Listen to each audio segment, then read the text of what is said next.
नमस्कार, मैं हूं साक्षी राय और आप देख रहे हैं खरी बात। जैसा कि आप जानते हैं, हम अपने दर्शकों के लिए लगातार किसी न किसी जनप्रतिनिधि से या अधिकारी से मिलते रहते हैं, उनसे जानते हैं कि वह अपने पद के दायित्वों का किस तरह से निर्वहन कर रहे हैं। ऐसे में आज हमारे साथ आमने सामने में हैं युवा आईएएस और झांसी जिले के मुख्य विकास अधिकारी श्री शैलेश कुमार जी। आइए आपको मिलाते हैं उनसे।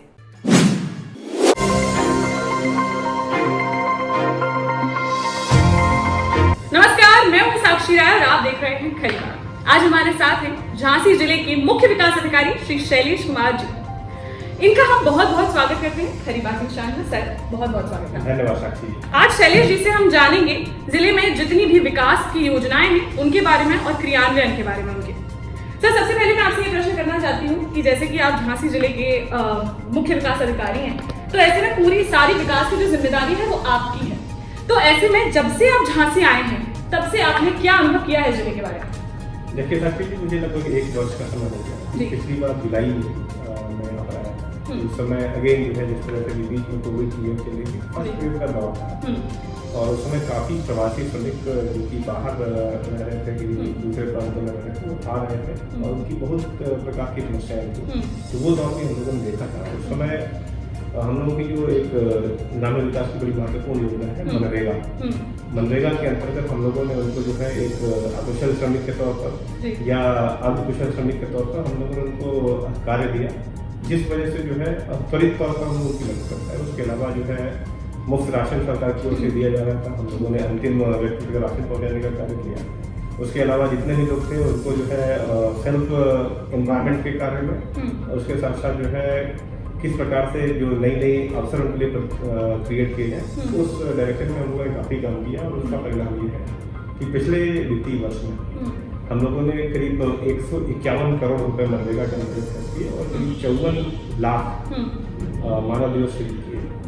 और इसी प्रकार से हम देखेंगे कि हमारे यहाँ जो है कई प्रकार की डेवलपमेंट एक्टिविटीज चल रही थी, जिसमें कि सड़कों का निर्माण, चाहे जो है विभिन्न भवनों का निर्माण हो विभिन्न सरकारी योजनाओं के अंतर्गत। उसके अलावा जैसे हमारे जो एक बड़ी योजना चलती है राष्ट्रीय ग्रामीण आजीविका मिशन, उसके अंतर्गत जो गरीब बच्चों की महिलाएं हैं ग्रामीण क्षेत्रों की, उन महिलाओं को हम लोग एक ऑर्गेनाइज वे में स्वयं सहायता समूह बना करके उनको उनके स्वरोजगार के हम लोग माध्यम ट्रेनिंग करते हैं। तो उसमें भी हमारे यहाँ करीब जो है पिछले वर्षों में काफ़ी अच्छा कार्य किया है और आज की डेट में हमारे यहाँ करीब 6,500 से अधिक स्वयं सहायता समूह महिलाओं के हैं। इसको हम लोगों ने पिछली बार काफ़ी ज़्यादा गति दी और आज की डेट में ऐसी स्थिति है कि इन 6,500 समूहों के माध्यम से करीब 65,000 महिलाएं हमारे एक ऑर्गेनाइज्ड रूप में जो है जुड़ी हुई हैं, जिनका ये रहता है कि वो माइक्रो फाइनेंस के माध्यम से एक दूसरे की मदद भी करती है। साथ साथ हम लोगों ने उनके लिए आजीविका के बहुत सारे स्रोत क्रिएट कर रखे हैं, जिसके माध्यम से उनको हम लोग अलग अलग प्रशिक्षण देते हैं, चाहे वो सिलाई का कार्य हो, चाहे वो ब्यूटिशियन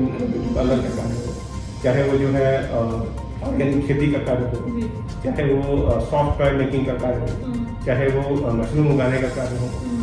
तो इस तरह के बहुत सारे कार्य, इवन डेयरी इंडस्ट्री वगैरह का भी कार्य है, उसमें उन्होंने इन्वॉल्व कर रखा है और इवन जो हैंडीक्राफ्ट बनते हैं उसके कार्य में उन्होंने इन्वॉल्व कर रखा है। तो एक बड़ा तबका जो है सरकारी योजनाओं से पिछले वित्तीय वर्ष में भी जुड़ा है और उसके पूर्व भी जो है बहुत अच्छा कार्य किया गया, जिस माध्यम से हम लोग जो है एक बड़ी पॉपुलेशन से जो कि रूरल पॉपुलेशन है उससे हम लोग जुड़ा है।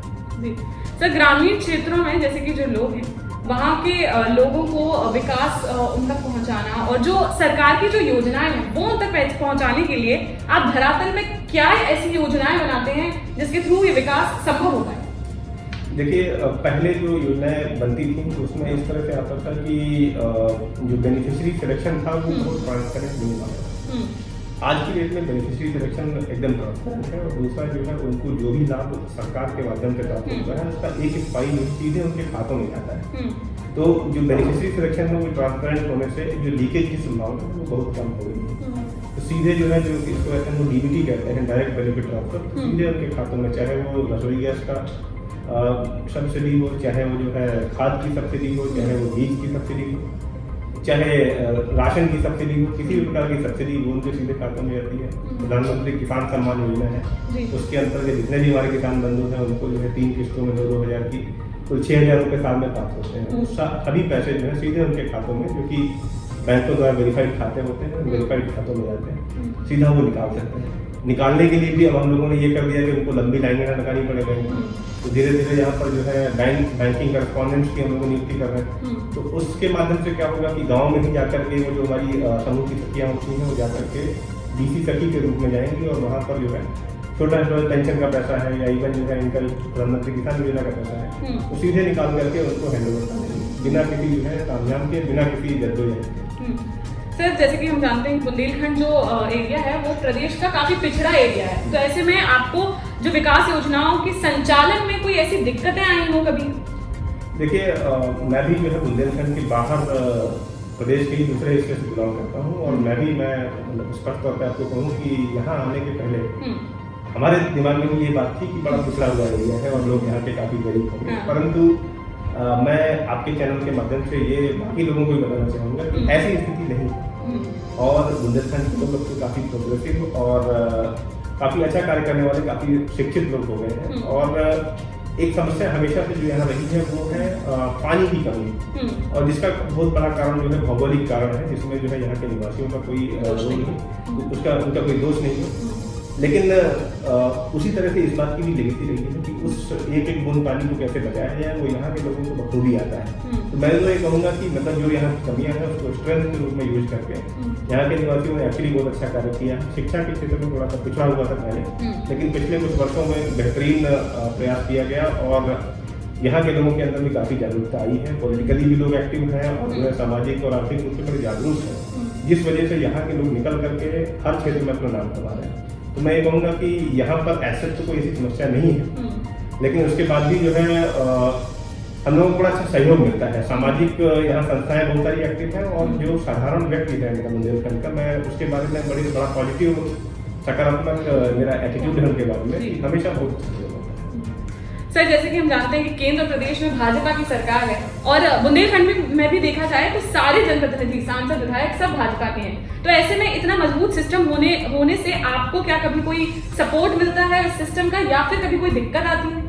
देखिए, निश्चित तौर पर मतलब किसी एक ही पार्टी की सरकार होने से फायदा ये रहता है कि हमें चाहे वो केंद्रीय योजनाएं हो चाहे वो प्रदेश की योजनाएं हो, दोनों योजनाओं का जो है संकेंद्रीकरण करते हैं उसमें बड़ा फायदा मिलता है। और दूसरे जनप्रतिनिधियों का समाज में अपना रोल है और कई ऐसी जगह हैं, कई ऐसे बेनिफिशरी जहाँ तक हम स्वयं नहीं पहुँच पाते, हमारा सिस्टम वहाँ तक नहीं पहुँच पाता, वहाँ पर उनके माध्यम से हमें जो है उन बेनिफिशरीज के बारे में पता चलता है और उनका ड्यू वेरिफिकेशन करा करके हम लोग उनको लाभ पहुँचाते हैं। तो मैं ये कहूँगा कि एक बहुत अच्छी चीज़ है कि हमारे जो जनप्रतिनिधि आने वाली जनप्रतिनिधि हैं उनका बड़ा अच्छा सहयोग मिलता है और उनके माध्यम से हम अंतिम बेनिफिशरी जी। सर, जैसे कि हम जानते हैं कि जो यहाँ पर ग्राम पंचायत अधिकारी हैं या ग्राम विकास अधिकारी हैं वो काफ़ी कम है आवश्यकता के हिसाब से और 4-5 ग्राम पंचायतों पर एक सचिव है, तो ऐसे में आप अपनी जो योजनाएं हैं विकास की उनके संचालन के लिए कैसे मैनेज करते हैं? देखिए, मैं ये कहूँगा कि 4-5 ग्राम पंचायतों पर एक सचिव होना ये डेफिशिएंसी नहीं, ये बाई डिजाइन है। शुरू से ही जो स्ट्रक्चर बना हुआ है इसी प्रकार का है। प्रत्येक 4 से 5 ग्राम पंचायतों पर औसतन इतने सचिवों की तैनाती की गई है। तो ऐसा हमारे यहाँ ऐसी कोई कर्मचारियों की कमी तो नहीं है, लेकिन ये जरूर है कि कभी कभी जो है कुछ अच्छे कार्य करने वाले होते हैं, कुछ कम कार्य करने वाले होते हैं, तो उनका जो बैकलॉग होता है वो हमें जो है दूसरे लोगों से पूरा कराना पड़ता है। ये एक जरूर चैलेंजिंग विषय रहता है और that is true for any organisation. ये मैं सिर्फ गवर्नमेंट के बारे में नहीं कहूँगा, ये सभी ऑर्गेनाइजेशन के बारे में है। और अभी जो है योजनाएं चल रही हैं, इसके माध्यम से जो है हमें पर्याप्त स्टाफ भी प्राप्त हो रहा है धीरे करके, तो ऐसा कोई हम लोगों को कमी तो नहीं फील होती है। लेकिन क्योंकि जो गवर्नमेंट सर्विस होती है, सरकारी सेवा होती है, तो उसमें हमेशा जो है डिमांड सप्लाई की तुलना में अधिक होती है। तो इसलिए जो है जो विभिन्न योजनाएं हैं उनके क्रियान्वयन करने के लिए हम लोगों को लगातार इस तरह की मतलब चुनौती का सामना करना पड़ता है कि अगर हमें कुछ और कर्मचारी मिल जाते हैं तो निश्चित तौर पर अच्छा होता है। परंतु हम लोग बहुत अच्छा कर रहे हैं और हमें पूरी उम्मीद है कि हम इस अपने टीम के साथ अच्छा कर पाएंगे। सर, ग्रामीण एरिया में जो भी योजनाएं हैं या जो भी सरकार योजनाएं चला रही है, चाहे पेंशन की हो चाहे राशन वितरण की हो, ये सब तो है, लेकिन जो स्टाफ है उसकी कमी और जो जनप्रतिनिधि है उनकी भागीदारी की वजह से काफी आरोप लगते रहते हैं गड़बड़ी की, ऐसा क्यों होता है? देखिए, ग्राम विकास जो है ये इसमें पूरी तरीके से कह लीजिए कि अब तो विकेंद्रीकृत हो गया। त्रिस्तरीय जो हमारी पंचायत प्रणाली है, हमारी जो self government local self government की यूनिट्स हैं जिसको ग्राम पंचायत कहते हैं, क्षेत्र पंचायत या जिला पंचायत, तो उनके माध्यमों से भी जो है विकास कार्य कराया जाता है। इसमें जैसे राज्य वित्त आयोग हो चाहे केंद्रीय वित्त आयोग हो, तो उनके माध्यम से इनको धनराशि आवंटित होती है और अपने स्तर से वो लोग जो है निर्णय लेने के लिए स्वतंत्र होते हैं। तो एक फायदा तो ये है कि मतलब लोकल सेल्फ गवर्नमेंट की वजह से लोकल लेवल पर भी लोगों के अंदर अवेयरनेस है, पॉलिटिकल अवेयरनेस।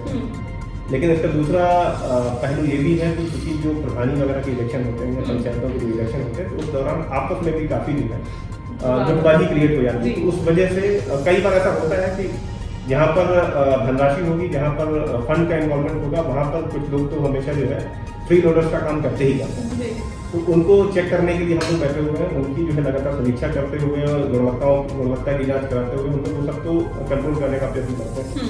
उसके अलावा बहुत सारी शिकायतें हम लोगों को ये भी देखने में आता है कि बड़ी फ्राइवलेस शिकायतें हैं, मतलब केवल एक अभी जो सिटिंग ग्राम प्रधान है उसके विरुद्ध वाला जो है वो पहले जीता था और इस बार वो हार गया, तो मतलब इस पूरी पंचवर्षीय में हो सकता है वो शिकायत ही करने लगे। लेकिन मैं ये कहूँगा कि ये एक हेल्दी लोकतंत्र के लिए विरोध भी बहुत आवश्यक है, तो इसलिए जो है मैं उसको इसी स्ट्राइक में लेता हूँ। सर, फिलहाल कौन सी योजनाओं पर आपका डीएम साहब और सरकार का फोकस है?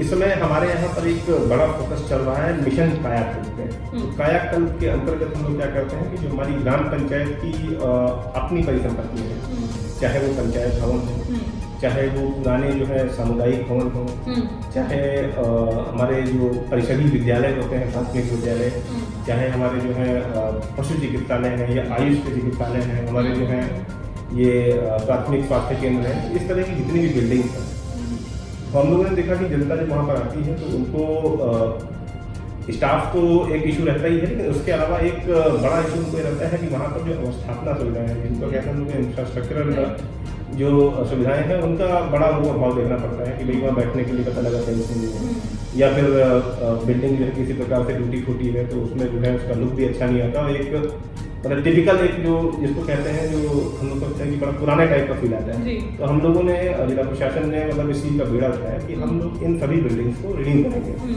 और इसका प्रावधान भी हमारे यहाँ ग्राम पंचायतों के मतलब उसमें कार्ययोजना में है भी। तो उसके माध्यम से हम लोगों ने एक बड़े स्केल पर ये टेकअप किया इस कार्य को। तो हमारे यहाँ 1452 इस समय परिषदीय विद्यालय हैं, तो इसमें सभी में हम लोगों ने कायाकल्प का कार्य शुरू किया। तो आज की डेट में करीब 1000 से अधिक विद्यालय ऐसे हैं जिसमें हम लोगों ने उनको करीब आउट ऑफ 14 पैरामीटर, जो कि एक हमारा क्या नाम आदर्श स्तर होता है, तो उसमें करीब 10 पैरामीटर, 12 पैरामीटर, 13 पैरामीटर, इस तरीके से हम लोगों ने करीब 1000 विद्यालय कर दिए। शेष विद्यालय भी हमारे अगले 2 महीने हमारा टारगेट है पूरा करने का। हमारे यहाँ जितने भी पशु चिकित्सालय थे वो सारे पशु चिकित्सालय हमने जो है कायाकल्पित करा दिए, और हम लोग 15 अगस्त को उसको हम लोग जो है राष्ट्र को समर्पित करेंगे, जनता को समर्पित करेंगे। इसी प्रकार से हमारे यहाँ करीब 13 आयुष चिकित्सालय थे, उनको भी हम लोगों ने पूरी तरीके से कायाकल्प ग्रामीण करा दिया। हमारे सहकारी समितियाँ थी, उन पर भी हम लोगों ने कार्य किया, और आज की डेट में हमारे 58 समितियाँ हैं, सभी समितियों का हमने कायाकल्प कर दिया। तो अब आप देखेंगी मतलब इतने एफर्ट के बाद में मैं कॉन्फिडेंटली ये कह सकता हूँ कि कोई भी सरकारी बिल्डिंग अगर आपको नजर आएगी गाँव में, या ऑन दी अदर हैंड कोई भी अगर आपको बिल्डिंग नहीं नजर आ रही है तो वो सरकारी बिल्डिंग होगी। चलिए सर, खरी बात के माध्यम से आप ग्रामीण जनता से क्या अपील करना चाहते हैं और क्या संदेश देना चाहते हैं? ग्रामीण जनता को मैं ये कहूँगा कि आज का जमाना जो है वो जागरूक होने का जमाना है। सोशल मीडिया के दौर में कई बार जो है इन्फॉर्मेशन और मिस इन्फॉर्मेशन दोनों में हमें अंतर पता नहीं चलता, फेक न्यूज़, तो फेक न्यूज़ वगैरह भी चलती रहती है।